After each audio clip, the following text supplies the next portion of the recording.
துஷார் தேஷ்பாண்டே வரப்பிரசாதமாக வந்து அமைஞ்சாருங்க ஆர்சிபிக்கு. சும்மா வாரி வாரி ரன்னை கொடுத்துக்கிட்டு இருந்தாரு.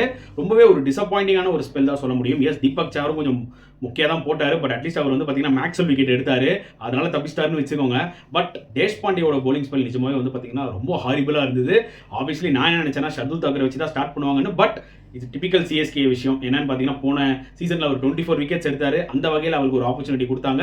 ஐ டோன்ட் திங்க் ஸோ அவர் நெக்ஸ்ட் மேட்ச் அவரை ட்ராப் பண்ணுவாங்கன்ட்டு. ஏன்னா டெத்தில் லாஸ்ட் டைம் கொஞ்சம் ஓரளவுக்கு டீசெண்டாக லாஸ்ட் ஓவர்லாம் டீசெண்டாக போட்டிருக்காரு. மேபி முன்னாடி ரன்ஸ் கொடுத்துருப்பாரு. பட் இந்த மேட்ச்சில் என்ன ஒரு ப்ராப்ளம் ஆச்சுன்னா அவர் 47 ரன் கொடுக்கறது பிரச்சனை இல்லை. ஒரு 2-3 விக்கெட் எடுத்திருந்தாருன்னா பரவாயில்ல.